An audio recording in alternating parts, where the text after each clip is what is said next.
On the morning of January 28, 1986, America tuned in with a rare, united sense of anticipation. It was a day that was supposed to mark a hopeful new chapter in space exploration, a mission not just for science, but for inspiration. The Space Shuttle Challenger, set to embark on mission STS-51L, carried 7 astronauts, including a schoolteacher named Krista McAuliffe, who was selected from thousands to become the first civilian and educator in space. For millions of students across the country, her presence transformed this launch into a personal event. Classrooms paused lessons to watch it live. Parents, educators, and the press rallied around the idea that this was a turning point, a blending of space science and public engagement. But within 73 seconds of liftoff, that hopeful moment dissolved into horror as the Challenger broke apart in midair, a bright fireball suddenly replacing the elegant arc of the shuttle's ascent. What looked like an explosion unfolded in front of stunned eyes. Viewers, including children, teachers, and news anchors, were struck silent as the twin booster rockets spiraled off course and a twisted cloud of smoke remained where a proud vehicle had just been. There were no survivors. The crew, Commander Francis Scobie, pilot Michael J. Smith, mission specialists Ronald McNair, Ellison Onizuka, and Judith Resnick, payload specialist Gregory Jarvis, and Krista McAuliffe had been lost in what was later revealed to be a preventable catastrophe. Investigations showed that the cause of the failure was a faulty O-ring seal in the right solid rocket booster. These rings, essentially rubber gaskets designed to prevent hot gas from escaping, had become brittle in the unusually cold Florida morning. The night before the launch, temperatures had dropped below freezing, a rarity for the area. Engineers at Morton Thiokol, the manufacturer of the boosters, expressed serious concerns. Some pleaded with NASA to postpone the launch, warning that the O-rings might not hold. But amid immense schedule pressure, public attention, and political stakes, NASA officials pressed forward. When the shuttle launched, the O-rings failed almost immediately, allowing hot gases to escape and burn through the external fuel tank. This led to the structural disintegration of the shuttle, not an explosion in the Hollywood sense, but a collapse of the vehicle under extreme aerodynamic forces. The Rogers Commission, formed by President Reagan to investigate the disaster, laid bare a haunting combination of technical flaws and organizational failures. It wasn't just the hardware, it was the culture. Engineers had known for years that the O-rings had issues. Warnings were raised but routinely dismissed or downplayed. The commission exposed a communication breakdown within NASA where concerns from lower-level engineers never reached decision-makers or were actively suppressed. The result was a tragedy not born of chance, but of complacency. The Challenger disaster sent shockwaves through NASA and the country. Shuttle missions were suspended for nearly 3 years. There was a deep reevaluation of safety protocols, risk communication, and organizational decision-making. Krista McAuliffe's dream of teaching from space never came to life, but her legacy reshaped how space exploration would be approached moving forward. The Challenger's crew is now remembered not just for how they died, but for why they flew, to explore, to teach, to push boundaries. It remains one of the most powerful reminders that in the pursuit of greatness, caution, honesty, and accountability are not optional, they are essential. In 1984, a case out of Baton Rouge, Louisiana, shocked the nation and raised questions that are still debated to this day, questions about justice, vengeance, and the limits of human restraint. It all began when 11-year-old Jody Plosh, a bright and athletic young boy, was abducted by his 25-year-old karate instructor, Jeff Doucet. What seemed like a trusting mentorship turned into a nightmare when Doucet, abusing his position of power, kidnapped Jody and took him on a cross-country trip to a motel in California. During this time, Doucet not only kept Jody hidden from his panicked family and authorities, but he also allegedly sexually assaulted him, a revelation that would horrify any parent. When the FBI finally located them and brought Jody home safely, relief swept through the Plosh family. But for Jody's father, Gary, something darker was brewing beneath the surface. Gary wasn't just relieved, he was enraged. While most parents might place their faith in the justice system, Gary's faith had been shattered by the unthinkable trauma inflicted on his son. And so, as Doucet was being extradited back to Baton Rouge to face charges, Gary made a decision that would burn his name into history books and public memory forever. On March 16, 1984, Gary arrived at the Baton Rouge Metropolitan Airport with a small-caliber revolver hidden under his jacket. He positioned himself near a row of payphones, wearing a baseball cap and dark glasses, pretending to be just another guy making a call. What he was really doing was waiting for the man who had stolen his son's innocence. As Ducey walked through the airport, flanked by law enforcement officers, TV news cameras rolling, Gary turned around, raised his gun, and fired a single shot into the side of Ducey's head. The moment was so sudden, so precise, that it stunned the police officers right next to him and shocked viewers who would later see it play out on television. Ducey collapsed instantly, and although he was rushed to the hospital, he died the next day. Gary was immediately arrested on the scene, but public opinion was anything but unanimous. Many Americans viewed Gary's actions as understandable, even justifiable, a grieving, outraged father taking justice into his own hands. Others argued that no matter how emotionally charged the circumstances, vigilante violence couldn't be tolerated in a society built on rule of law. In a remarkable twist, the court seemed to lean toward mercy. Gary Ploche was charged with second-degree murder but ended up pleading no contest to a reduced charge of manslaughter. The sentence? 7 years suspended, 5 years probation, and 300 hours of community service. He served not a single day in prison. While some critics were disturbed by what they saw as a lenient punishment, others saw it as a compassionate response to a man pushed to his psychological limits. The event lives on today in true crime documentaries, ethics classrooms, and viral video compilations as people continue to argue, was Gary a hero, a criminal, or something in between? In later interviews, Gary expressed regret not for feeling anger, but for the action he took, acknowledging that violence, even in vengeance, comes with a heavy burden. Jody, now grown, has spoken openly about the ordeal and has said he forgave his father, understanding the torment that led him to that moment. It remains a chilling yet deeply human story of pain, of justice, of a father's love pushed to the edge. On August 23, 2010, what began as a peaceful morning in Manila, Philippines quickly spiraled into a national nightmare. A disgruntled former police officer named Rolando Mendoza hijacked a tourist bus in Rizal Park, holding 25 people hostage. Mendoza, 55, had been dismissed from the Philippine National Police months earlier over extortion charges he insisted were false. Desperate to clear his name and get his job back, Mendoza saw the hostage situation as his last shot at justice.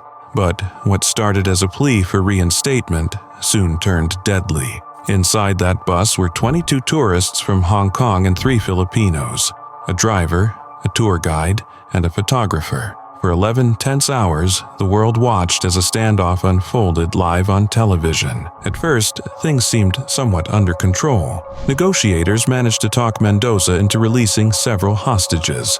But as the day dragged on, his mood darkened. What pushed him over the edge was something he saw on the bus's TV. His own brother, Gregorio Mendoza, also a police officer, being arrested on live television. Gregorio had come to help calm the situation, but authorities suspected him of aiding the hijacking. Watching his brother taken away in handcuffs was the final straw. Mendoza snapped. The tension exploded into terror. One of the hostages, Mrs. Leong, would later describe how her husband had bravely tried to disarm Mendoza but was tragically killed. Through her heartbreak, she stayed strong, clinging to the hope of seeing her children again. As Mendoza's threats became more violent, the urgency to act grew. He warned over the radio that he had already harmed hostages and was prepared to kill more. Yet the police response was slow, confused, and ultimately disastrous. When the assault team finally moved in, things quickly went wrong. Mendoza, still watching the news coverage, was essentially getting a live feed of the police's every move. The media, without realizing it, had given him an edge. He fired shots as police tried to breach the bus, creating chaos and confusion. Officers hesitated, unsure how to proceed. They smashed windows, tried the back door, and retreated under fire. After hours of failed rescue attempts, snipers were finally ordered to take the shot. Mendoza was killed, but by then it was too late. 8 hostages had lost their lives. The survivors, some bleeding and in shock, stumbled out of the bus. Emergency responders rushed in, but the damage was already done. One of the most haunting moments came when the bus driver, Alberto Lubang, escaped and ran toward police, yelling that everyone was dead. His words hit like a gut punch and revealed just how badly the situation had spiraled out of control. The backlash was swift and fierce. In Hong Kong, where the victims were from, public outrage exploded. Families demanded justice.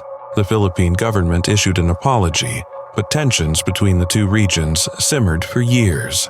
A full investigation was launched, led by then Justice Secretary Leila de Lima, exposing one failure after another. It turned out the police had no real training in handling high-risk hostage scenarios. They missed key chances to neutralize Mendoza earlier. Worse still, the media's live coverage had unintentionally sabotaged the rescue effort. Several top officials were suspended or demoted, including Manila's police chief. The public demanded reforms, and they got some. New training programs were introduced, including a specialized tourist police unit. But for many, the changes came too late. The scars from that day still linger. Survivors and families continue to search for closure. The images from that day, the terrified faces, the broken glass, the heartbreak, remain etched into history. The Manila hostage crisis wasn't just a tragedy. It was a painful lesson in what can happen when preparation fails and desperation takes hold. Tommy Cooper was one of Britain's most iconic comedians, instantly recognizable with his towering height, booming voice, and that ever-present red fez perched on his head. With his unique blend of slapstick humor and intentionally clumsy magic tricks, he had a way of making people laugh with his sheer presence alone. But on the evening of April 15th, 1984, what began as another night of entertainment on a live television show quickly turned into one of the most tragic and shocking moments in British broadcast history. That Sunday, Cooper was performing on a popular variety program called Live from Her Majesty's, which was being aired live to millions of viewers on ITV. The show was hosted by Jimmy Tarbuck and featured a number of musical and comedic acts. When Tommy Cooper walked onto the stage, the crowd greeted him with enthusiastic applause. It was just another performance in a long and storied career, or so it seemed. Cooper began his routine in classic fashion, delivering one-liners, fumbling through deliberately terrible magic tricks,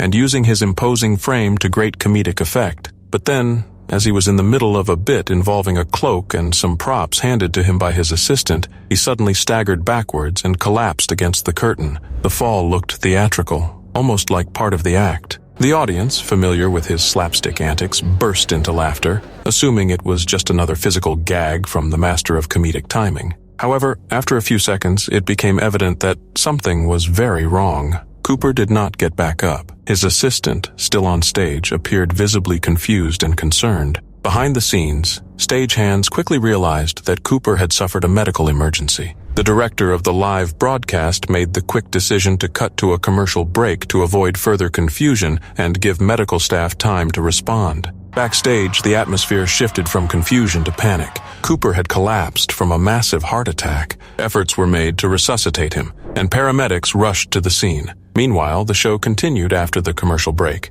with other performers taking the stage. Most of them had no idea what had just happened. The producers decided to carry on with the program to avoid alarming the live audience or the viewers at home. Despite the swift medical response, Tommy Cooper was later pronounced dead at Westminster Hospital. He was 63 years old. The news of his death was not officially announced until after the show had ended, leaving viewers stunned when they learned the truth. Many had been watching in real time and had no idea that the moment they had laughed at was the final moment of a beloved performer's life. The incident had a profound impact on fans, colleagues, and the entertainment industry as a whole. Cooper's sudden death on stage became a haunting reminder of the unpredictability of live performance and the fine line between comedy and tragedy. His legacy, however, has endured. Generations continue to enjoy his performances through old recordings, and he remains a symbol of classic British comedy. Even decades later, the surreal and tragic nature of Tommy Cooper's final performance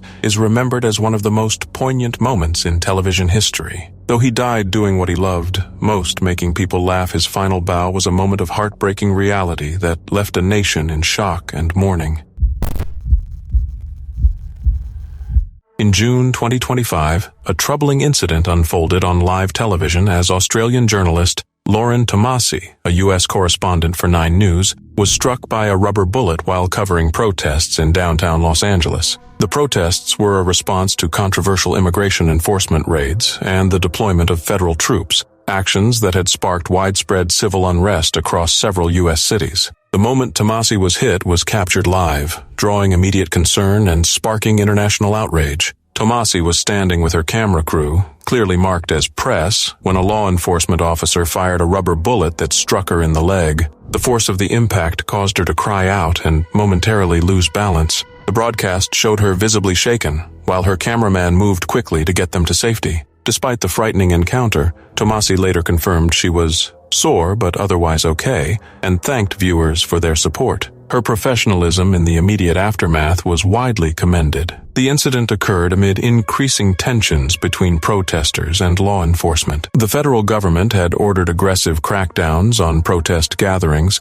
deploying not only LAPD officers but also members of the National Guard and Marines, a move criticized by civil rights advocates and political opponents alike. Reports from the scene indicated that journalists and peaceful demonstrators were caught in the crossfire of escalating crowd control tactics that included rubber bullets, tear gas, and baton charges. Australia's response was swift. Prime Minister Anthony Albanese described the footage as horrific and expressed deep concern over the safety of Australian citizens abroad, especially journalists performing their duties. He emphasized that Tomasi had been clearly identifiable as a member of the media, holding a microphone and reporting live on air. Albanese confirmed that the Australian government raised the matter with U.S. officials and was monitoring developments closely. He reiterated Australia's stance on protecting press freedom, calling for accountability and transparency in how crowd control tactics are implemented. The incident also prompted a response from 9 News Australia, which condemned the attack on its journalist and stated it would fully cooperate with any investigations. The network's CEO, Matt Stanton,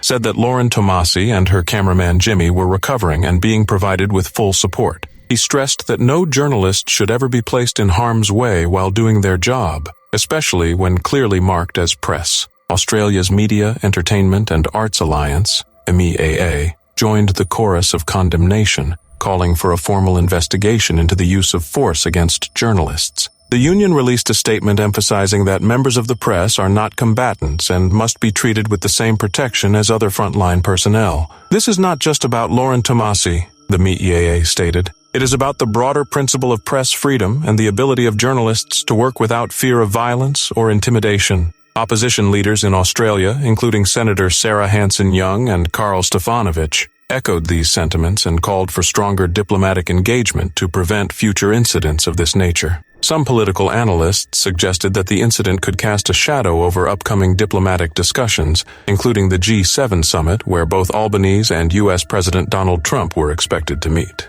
As of now, the LAPD has launched an internal investigation into the circumstances that led to Tomasi being shot. The department acknowledged public concern and stated that it would examine body cam footage and tactical decisions made during the protest. While Lauren Tomasi has resumed her duties, the episode has reignited debate over the use of non-lethal weapons in protest management and the ongoing risks faced by journalists reporting from conflict zones, even in democratic nations. This incident stands as a stark reminder of the dangers frontline reporters face and the critical importance of protecting journalistic freedom in volatile situations. On September 28, 2012, a routine Fox News broadcast took a shocking turn that would leave a lasting mark on American television history. What started as coverage of a high-speed police chase in Phoenix, Arizona, ended in a tragedy that millions of viewers would never forget. That morning, 33-year-old Jodan Romero, already wanted for a parole violation, stole a car at gunpoint in a Phoenix parking lot. Police quickly began pursuit. Romero raced through city streets, running red lights and putting countless lives at risk. The danger escalated further when he opened fire at officers and even aimed his gun at a news helicopter following overhead. To avoid putting more people in harm's way, police pulled back, using unmarked cars and aerial surveillance to track him. Eventually, Romero drove out of the city and into the Arizona desert. Around this time, Fox News had picked up the live feed, broadcasting the chase to millions. As viewers watched, Romero abandoned his vehicle on a dusty road and began walking aimlessly through the desert. In the studio, anchor Shepard Smith grew increasingly uneasy. "This scares me," he said on air, sensing something was about to go wrong. Then it happened. Without warning, Romero stopped walking, pulled out a handgun, and took his own life on live television. In the Fox News control room, panic erupted. Smith, realizing what was happening, yelled, "Get off! Get off! Get off!" assuming the broadcast delay would give producers time to cut the feed. But the delay didn't work. The footage aired unfiltered. Millions of viewers saw it happen in real time. Moments later, the feed cut to commercial. When Smith returned, he was visibly shaken. He apologized directly to viewers, saying, "We really messed up and we're all very sorry." Fox News later issued a public statement, calling the incident a severe technical and human error. But for Romero's family, especially his children, the damage was irreversible. Romero had 3 kids, ages 9, 13, and 15. They were at school when rumors started spreading about the broadcast. After school, the older boys searched online and discovered the footage. At first, they didn't recognize the man. Then came the horrifying realization. They had just watched their father die. The emotional impact was devastating. Neither boy returned to school. They suffered from nightmares, flashbacks, and deep emotional trauma. Their mother, Angela Rodriguez, later described how their mental health rapidly deteriorated after seeing the footage. She took legal action against Fox News, arguing that their negligence had exposed her children to unimaginable harm. The broadcast ignited national outrage.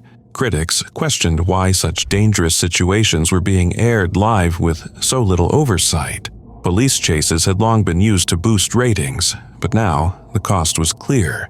Viewers, especially children, had seen something they never should have. Romero's actions that day were undeniably serious, but the way his life ended, broadcast without warning, sparked a larger debate. How far should news coverage go? What are the responsibilities of media in moments of crisis? For Romero's family, the loss was deeply personal. For the media, it was a wake-up call. And for viewers, it was a moment that can never be unseen.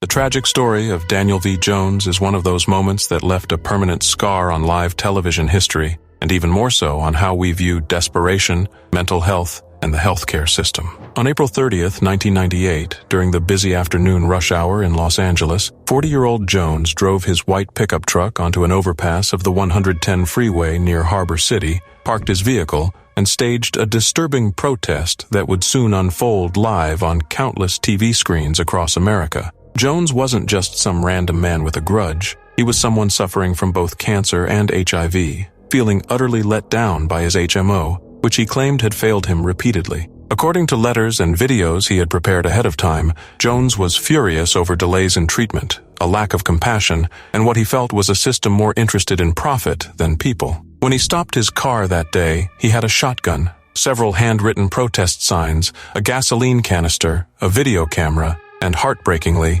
his dog with him. Television helicopters arrived swiftly, and news stations, perhaps sensing something dramatic unfolding, began broadcasting the standoff live. For over an hour, the nation watched as Jones held up signs blaming HMOs for prioritizing money over lives, urging people to live freely and fight for safer health care. At one point, in a moment that deeply disturbed viewers, he released his dog from the truck only to tragically shoot it moments later, a gesture that left many shocked and confused. But the most horrifying moment was still to come. After standing atop his truck and pouring gasoline over himself, Jones, still being filmed in real time, lit himself on fire and then, while engulfed in flames, took his own life with a single shotgun blast to the head. The camera captured everything. Several stations, caught off guard and without a time delay, broadcast the entire sequence live to unsuspecting viewers, including children who happened to be watching TV that afternoon. The backlash was immediate and fierce. News networks were slammed for airing something so graphic without warning, and the incident led to many stations reevaluating their live coverage policies.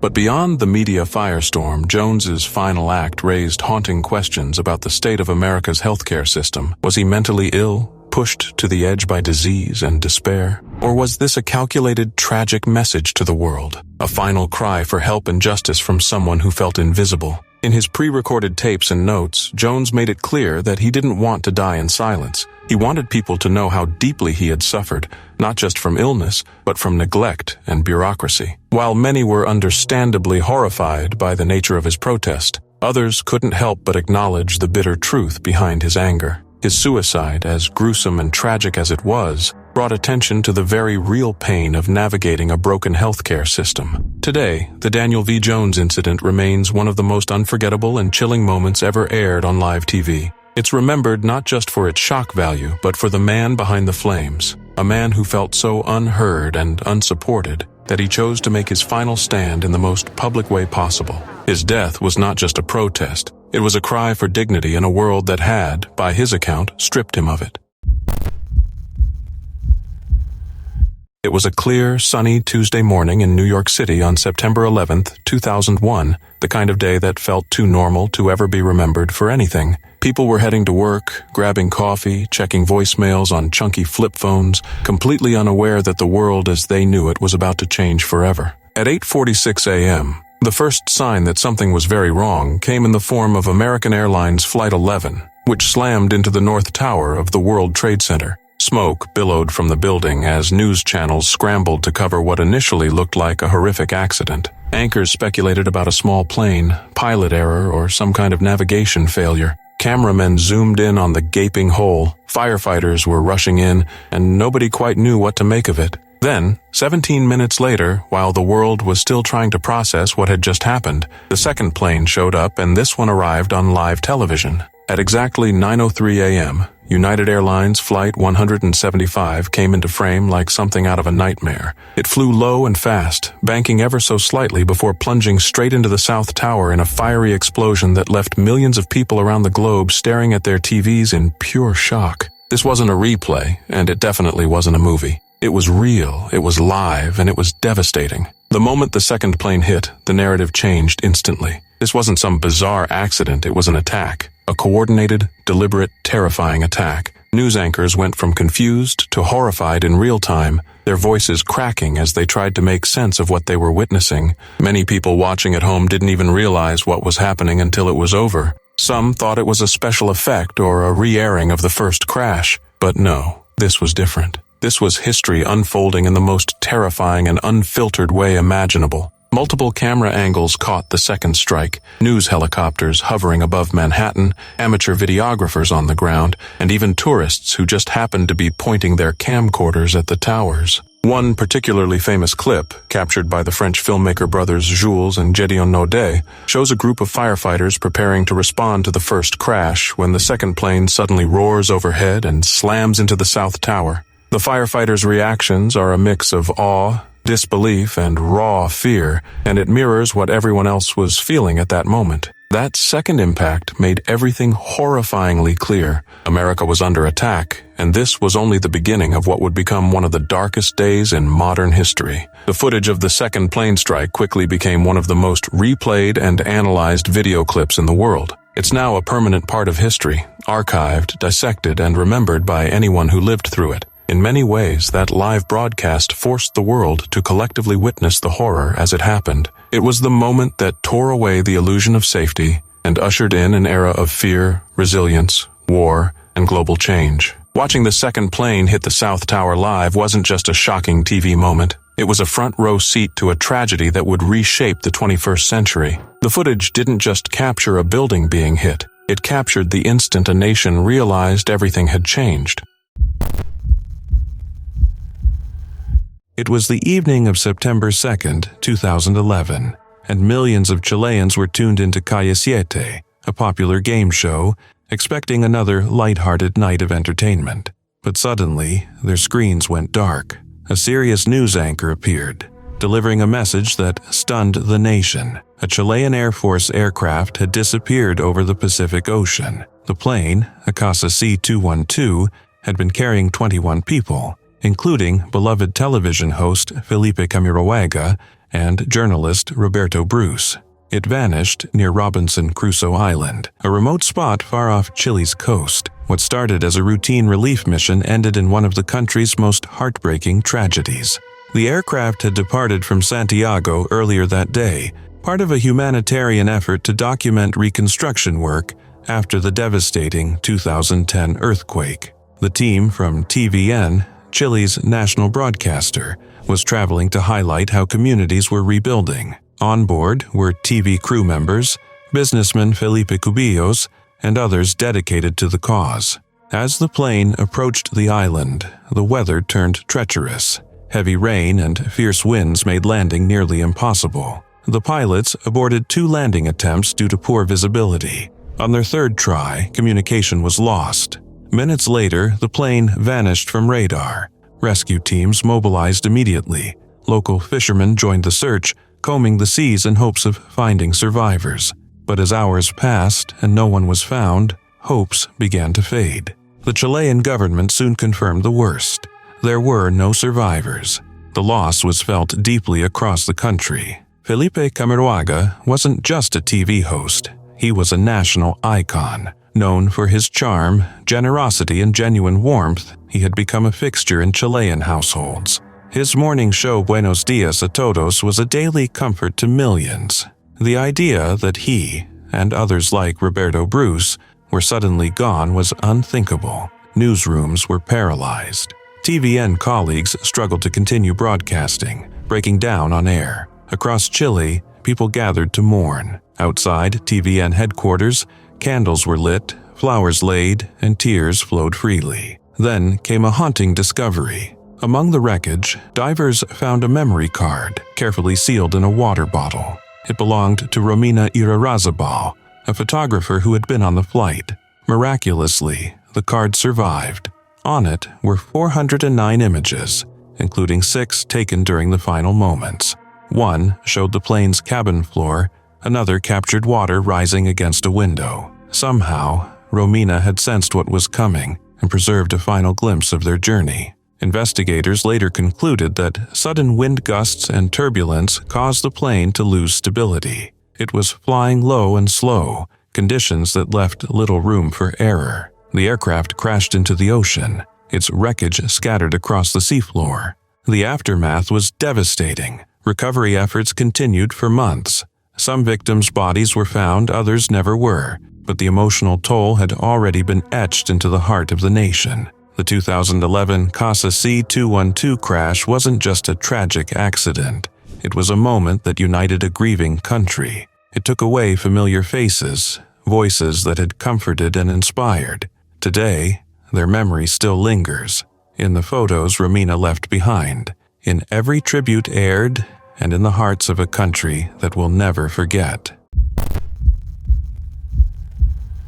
On the morning of July 15, 1974, in the small city of Sarasota, Florida, a young television journalist named Christine Chubbuck arrived at WXLT-TV, Channel 40, carrying a bag that held more than just scripts. She was calm, composed, and even joked with her colleagues before going live on air. What they didn't know was that Christine had spent weeks preparing for what would become one of the most shocking and tragic moments in broadcast history. She would take her own life, live on television. Christine wasn't your average local news anchor. She was smart, serious about her work, and often clashed with station management over their preference for sensational, violent stories. She believed in meaningful journalism, not just blood, guts, and car crashes. Ironically, that was exactly the kind of content her station was chasing, and exactly what she referenced before ending her life. That morning, during the broadcast of Suncoast Digest, a public affairs show she usually hosted, Christine read a few local news items. Then, without changing her tone or demeanor, she looked into the camera and said, "In keeping with Channel 40's policy of bringing you the latest in blood and guts and in living color, you are going to see another first, attempted suicide." Before anyone could react, Christine pulled out a .38 caliber Smith & Wesson revolver from beneath her desk, placed it behind her right ear, and pulled the trigger. The screen quickly faded to black. Viewers at home were left stunned, and in the studio, chaos broke out. Her co-workers initially thought it might be a dark joke or a twisted stunt, but when they reached her and saw the severity of the wound, the horrifying reality hit. Christine was rushed to Sarasota Memorial Hospital, where she remained in critical condition for 14 hours before succumbing to her injury. She was just 29 years old. This wasn't a spur-of-the-moment act. Christine had been suffering from severe depression for years. She had even been seeing a psychiatrist, though her family said they didn't realize how deep her struggles truly were. She lived at home with her parents and had often expressed feelings of loneliness and frustration, especially over her lack of social connections and romantic relationships. Just weeks before the incident, she told a colleague she had bought a gun and planned to do something crazy. They thought she was joking. Christine had gone as far as to write a complete script for that day's broadcast, including a post-shooting bulletin to be read by another anchor. In it, she even included her condition and the name of the hospital she would be taken to. She had also requested to do a special segment on suicide not long before her death, hoping to interview local officials about prevention and mental health. The request was denied. After her death, the network and station were heavily criticized, not only for their content policies, but for failing to recognize the signs. However, Christine had been deliberate in hiding the full extent of her intentions. The video of her final broadcast was never aired again. Only one known tape existed, which was turned over to her family and later reportedly destroyed. Christine Chubbuck's tragic final act left behind more than shock. It sparked vital conversations about mental illness, media ethics, and the human cost of sensational news. Her story was later retold in documentaries and dramatized in the critically acclaimed 2016 film Christine. Today, her name is often remembered alongside discussions about suicide awareness, the pressures of journalism, and the importance of recognizing cries for help, even when they're masked by a smile and a sign on script. It was an ordinary Tuesday afternoon in Guayaquil, Ecuador, when the unexpected unfolded on live television. Viewers tuned in to TC television expecting regular news coverage, only to witness a chilling reality play out before their eyes. Around 2 p.m., a group of 13 masked and heavily armed men stormed the live broadcast studio. They carried guns, grenades, and even dynamite, creating a terrifying scene of chaos and fear. The staff were forced to the floor, and the intruders demanded airtime to issue threatening messages. The broadcast continued briefly, capturing the tension as one cameraman was shot in the leg and another suffered a broken arm. This was not a performance or a prank. It was a calculated act of aggression that exposed the growing boldness of criminal groups in the country. Viewers watched in disbelief as what should have been an afternoon news segment turned into a hostage crisis broadcast to thousands across the nation. It marked a turning point not just in Ecuador's media history, but in the broader struggle the country was facing with organized crime and escalating violence. Authorities acted swiftly. Within approximately 20 to 40 minutes,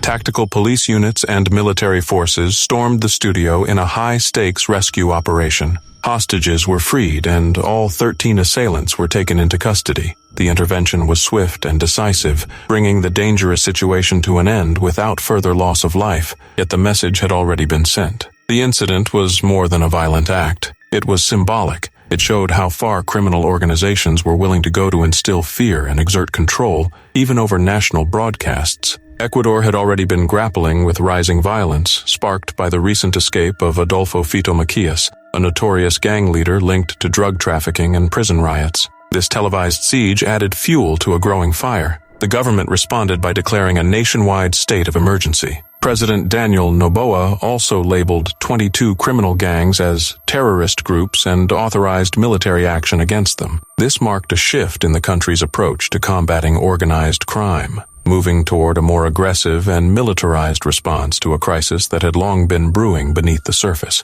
The aftermath was significant. TC Television ceased operations for 2 days, and many journalists involved in the incident reported trauma, including anchor Jose Luis Calderon, who later spoke about seeking psychological support. The attack left a lasting impression on the public, raising urgent questions about safety, media freedom, and the state's ability to protect its institutions. It also forced a reevaluation of how Ecuador confronts the growing power of gangs and the influence they hold over both urban and rural areas. Internationally, the event drew concern and offers of assistance, including from the United States. Meanwhile, Ecuador intensified its border security, cracked down on gang operations, and increased military presence in key regions. What began as a shocking interruption on live television quickly became a national emergency, revealing the depth of the country's internal conflict. The studio takeover was more than a violent outburst. It was a clear sign that the battle between state authority and criminal organizations had entered a new and more dangerous phase.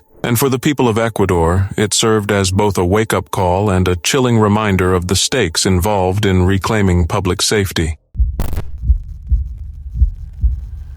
It was December 14th, 1982 in Rio de Janeiro, a day that would go down as one of the most haunting in Brazilian television history. Maria Erinalda da Silva, just 23 years old, walked into a TV studio with her 9-month-old daughter, Danubia, cradled in her arms.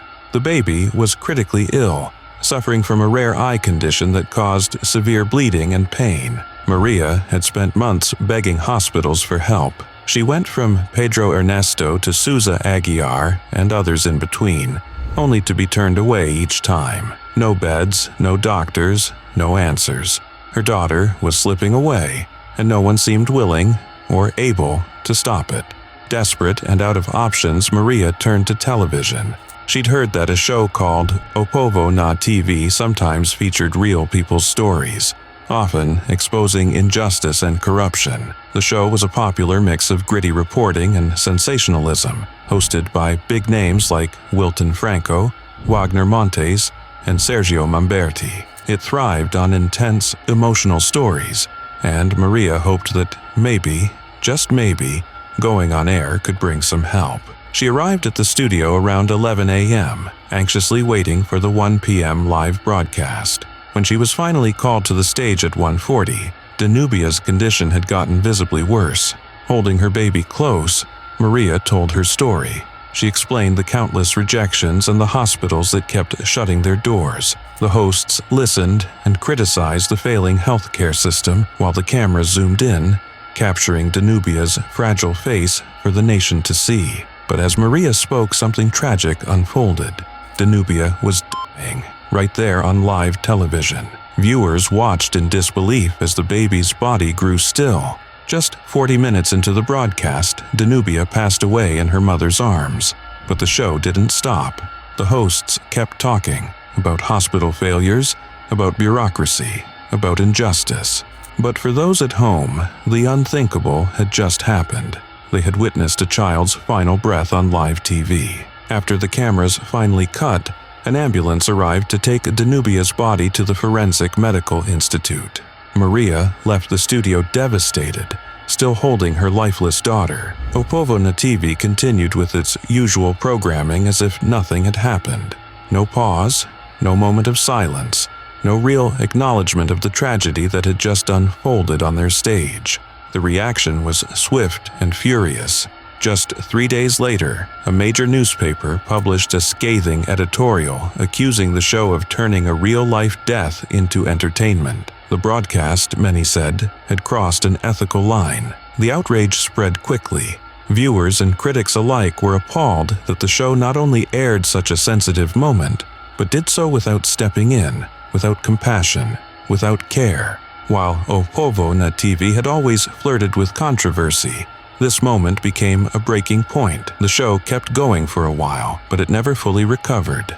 Then, in 1984, it was shut down for good, this time due to another scandal. One of its regular guests, Roberto Lenruber, who claimed to be a healer, was exposed for offering fake medical treatments on air. He and host Wilton Franco were both arrested for fraudulent medical practices. Even after the show ended, the memory of that day in 1982 lingered. Danubia's death remained one of the darkest moments in Brazilian broadcast history, not just for the loss, but for how it was handled. A mother's plea, a dying baby, and an audience who watched helplessly. Years later, Maria expressed mixed feelings. She was still grateful to Franco for giving her a platform when hospitals didn't. But for the rest of Brazil, the incident remains a powerful reminder of just how far is too far, especially when real lives are at stake. If there was ever a moment in American history that played out like a surreal crime drama, live, unfiltered, and utterly shocking, it was the shooting of Lee Harvey Oswald on November 24, 1963. Just 2 days earlier, the nation had been devastated by the assassination of President John F. Kennedy. who was shot while riding in a motorcade through Dallas, Texas. The prime suspect, Lee Harvey Oswald, had been swiftly arrested, and though his guilt was widely assumed, he had not yet stood trial. He was a former Marine, a drifter, a defector to the Soviet Union, and an enigmatic figure with many unanswered questions swirling around him. The country was hungry for answers, but those answers died with Oswald, in front of a live television audience. It all happened at the Dallas Police Headquarters, where Oswald was being transferred from the city jail to the county jail. The building was crawling with reporters, flashing cameras, and tense law enforcement officers. The press had been alerted to the transfer, and in a decision that would be heavily criticized later, they were allowed to watch from the basement garage. Oswald, handcuffed and flanked by police officers, was led out through a corridor in what was meant to be a routine transfer. But just as he stepped into the garage, a man suddenly lunged forward from the crowd, raised a small .38 caliber revolver, and fired a single shot into Oswald's abdomen. The shooter was Jack Ruby, a 52-year-old Dallas nightclub owner with ties to the criminal underworld and a fondness for the local police. His motives, to this day, remain clouded in mystery. Ruby later claimed that he was overwhelmed with grief and anger over Kennedy's death and wanted to spare Jacqueline Kennedy the agony of a drawn-out trial. But many weren't convinced. Conspiracy theories immediately exploded. Was Ruby silencing Oswald on behalf of the Mafia, the CIA, foreign powers? Or was he just a deranged man looking for his moment in the spotlight? The fact that Ruby had such easy access to Oswald right inside a police station only fueled suspicions of a deeper cover-up. Millions of Americans watched the event unfold in real time.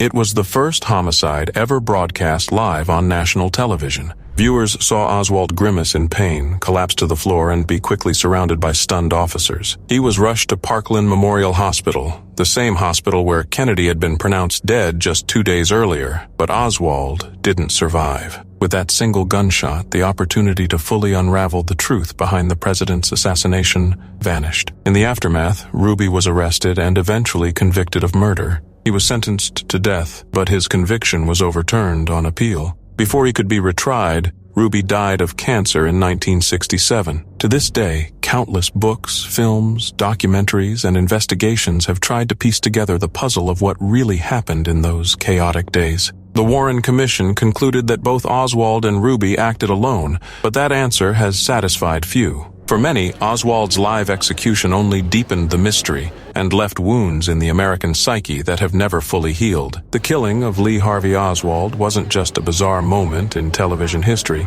It was a turning point that left an entire nation haunted, not just by what they had seen, but by what they would never know.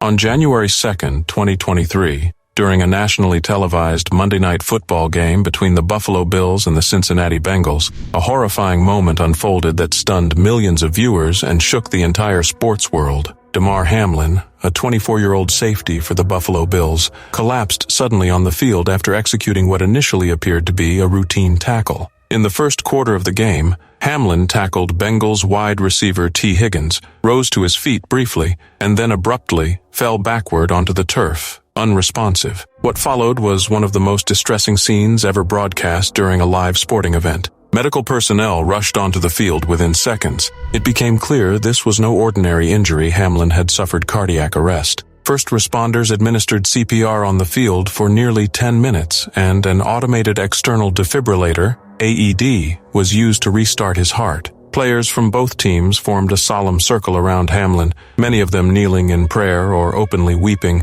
unable to hold back emotion as their teammate and opponent fought for his life right in front of them. The gravity of the situation was felt not only by those in the stadium, but by the millions watching at home. The ESPN broadcast, caught in a moment with no precedent, shifted into solemn silence and careful updates. Commentators, clearly shaken, did their best to communicate facts without adding to the panic. What had been a normal football game had instantly turned into a life-and-death emergency broadcast live across the world. The NFL made the decision to suspend and ultimately cancel the game, a rare move, especially in such a high-stakes late-season matchup. But at that moment, football no longer mattered. Hamlin was transported by ambulance to the University of Cincinnati Medical Center, where he was listed in critical condition and placed on a ventilator. The diagnosis was later revealed to be commotio cordis, a rare and often deadly condition where a sudden blow to the chest during a critical window in the heart's rhythm causes it to stop. The odds of surviving such an event are slim,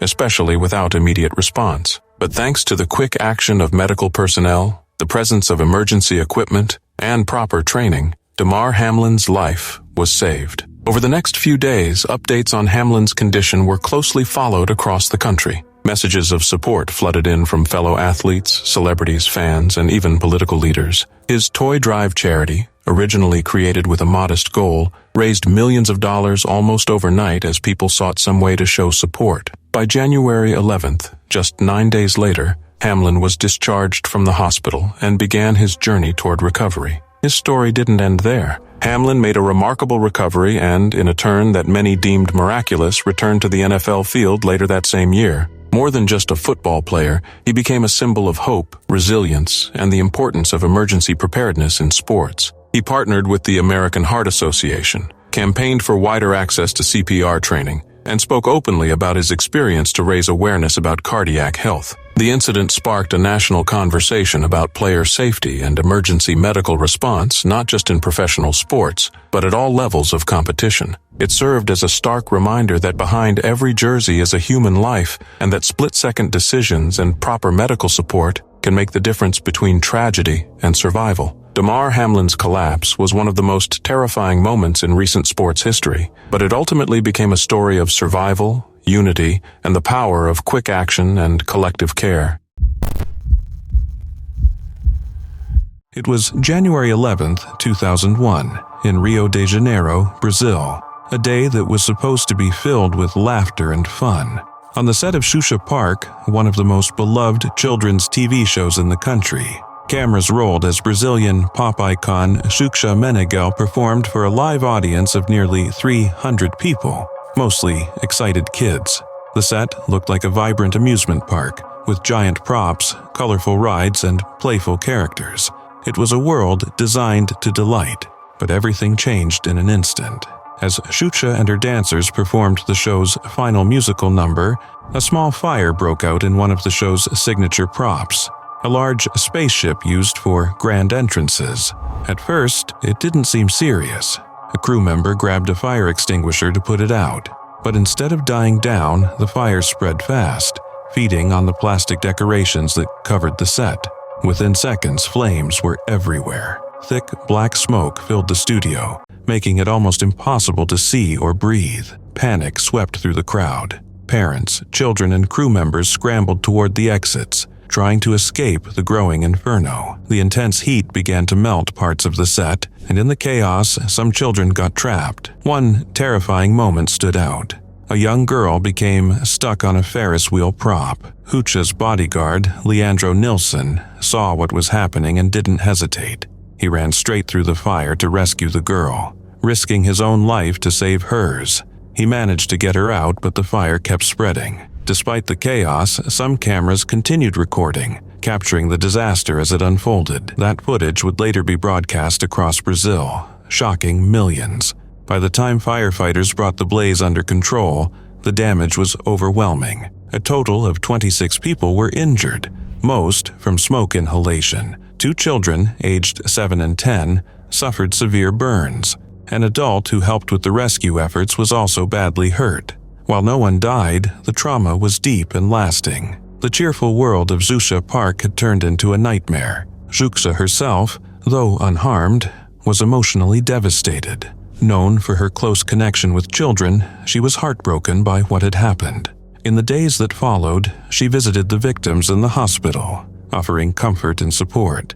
But the emotional toll was undeniable. Investigators later confirmed the fire was caused by an electrical short circuit in the spaceship prop. There was no foul play, just a tragic accident. Still, the impact was huge. Xuxa Park, which had been on the air since 1994, was immediately put on hold.